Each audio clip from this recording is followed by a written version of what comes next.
And we're back. Love life. Hope you've been making choices and decisions that love you back.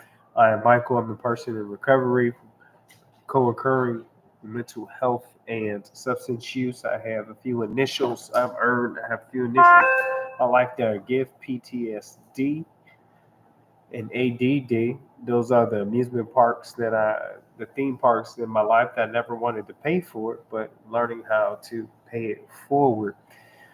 I have my I have the privilege to have 10 years and 8 months of recovery from substance use, but I've just been on the mental health, co-occurring mental health. I've only been on it this pathway of recovery from my mental health, accepting and embracing it.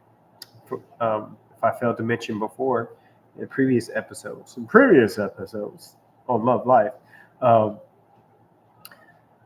just these past three years or so. So I'm really delving into this co-occurring mental health and substance use. I hope you're doing well. Hope you're having a prosperous day or a positive and productive day, rather. Today we're going to talk about detox and that in connection with our recovery from addiction.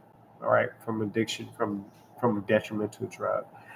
Oh, background. Look at that. Got a cameo by Diamond, one of my doggies. Lover, lover, lover. All right. So, one, we know that we're taking out the trash. We're cleaning our system out from drug or alcohol.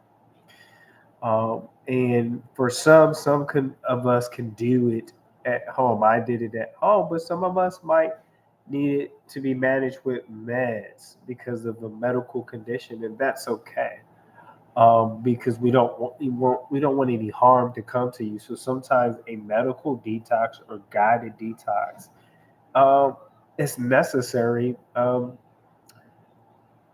because we don't want to cause any more damage to our body. Here's the thing: everyone's body is different. Everyone's usage history is different, and we're not here to glamorize who used what and how much. But the things that impact detox and how you go about it is the type of use that we've had, how long the addiction has been going on, um, the method of using of abuse, right? How I put the drug in my body. Was it just orally? Was it through my nose? Was it smoking? Was it intravenous injecting, right? Shooting up, as they say, or and orally swallowing.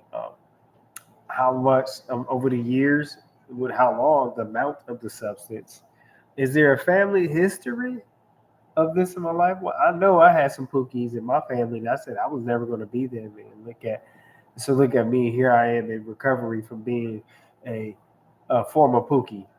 I was pookie. I gotta have it. I was. I mean, if you can't laugh at yourself now that you're on the other side of of addiction, then what was life worth living? Any other medical, and also any underlying medical conditions, the family: high blood pressure, prone to heart disease, diabetes, even, cancer. I am a cancer survivor as well, survivor and thriver, to say that. So those are things we look at under any underlying medical conditions. Some of us are just starting out, or maybe starting over again in your recovery process. Like, how long does um, the detox takes? Sometimes it can be two weeks or longer. It depends on the person. It depends if you go through a program. That's not for me to dictate and tell. For me, I can't. All I know is that I did it at home, sweating, sometimes nauseous, using dreams. Woke up, was mad and pissed at myself because I thought that I was drinking in my sleep, but it was my body going through the detox. It was my body going through the detox process, and I appreciate that. I will not. I appreciate that process because I was allowing my body to experience something different for years without those damage, my altering drugs in my body infecting my mind, my neurological signals, my brain signals, right? So that's good. Again, before you start, I encourage you. I was able to detox at home because my counselor thought I was okay when I talked to my counselor. I was in IOP, thought it was safe, and we did it and walked through it, and they checked in. And if there would have been some needed medical assistance, they would have referred me to that. But based on the information that I gave them with honesty, they didn't see that I was in any danger, and so I was able to detox at home. Some people may need inpatient detox. I I was in IOP, so technically I was an outpatient detox because I had to do work honestly, and my counselor had to check to make sure I wasn't using, right, because if we're detoxing, the cravings are going to increase, right? I'm just going to be honest. My eye just did something weird over here, so I'm looking at myself here. The thing, do do do do do do do do. Again, and there's nothing to be ashamed if you have to do inpatient detox. I encourage you to care and love. Remember, it's loving yourself.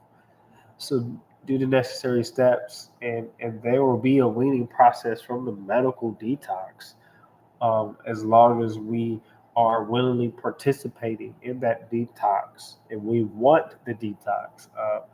Sometimes when you're half one foot in and one foot out, sometimes it's hard, right? Because your mind impacts your body. So if your mind is all in with this detox, whether it's medical or whether it's at home or your own, um, it's gonna work. You got to be all in because here's the thing. I'm gonna be real. I was all in when I was drinking and using, and the drug did what it want, and the drink did what it want for me. So when it comes to detox, I had to be all in, and I chose to be all in because I wanted something different for my body, for my mind, and for my spiritual quest. I wanted something different, and so the detox for me wasn't just the physical, but was getting that emotional space and detachment from that drug of choice too. So for me, detox was not just physically not dependent it, but also gradually getting away from emotionally dependent on it and mentally depending on that drug of choice. Um, let's talk about some side effects. Anxiety, yeah, my anxiety increased when I came off of it. Insomnia, I was a night person anyway. My party hour was, closing the shop down, closing the bar down. Um, so even today, as a result of what I used to do, I still my body wakes up around 1 a.m., 2 a.m. And so I asked my counselor my outpatient experience was in Kansas, the state of Kansas. So I called one day and asked them. They said sometimes those things don't never leave you. You just have to learn how to manage it so it doesn't become a problem, in my life where I'm burning the candles at both ends and I don't have to. So I did not. Some people may experience nausea. Nausea, I didn't really much, but it depending on what it is, it can happen. Be patient. Body discomfort. Your body's going through that change, getting it out of the system.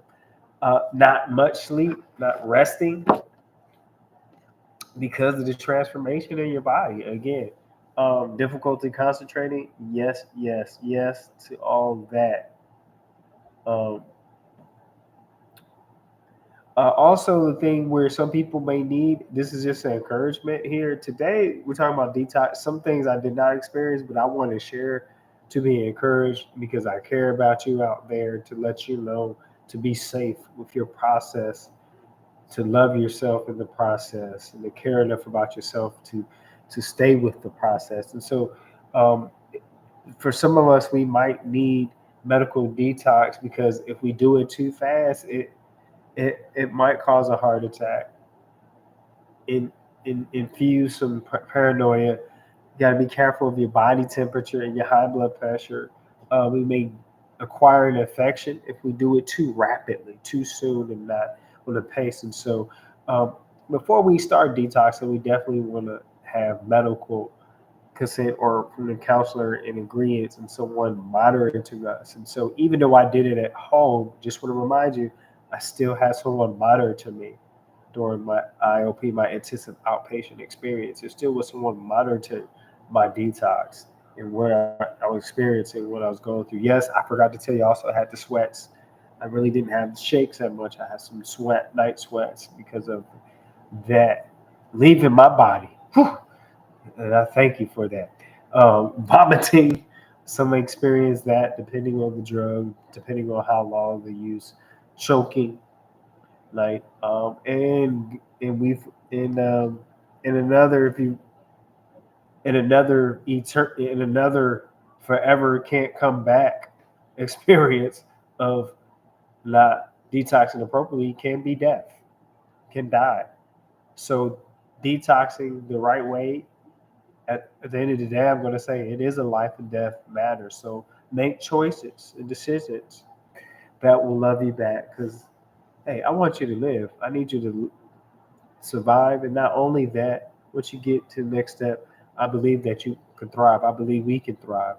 So until next time, I hope you make choices and decisions that love you back, and you and we love life. Till next time, my friends.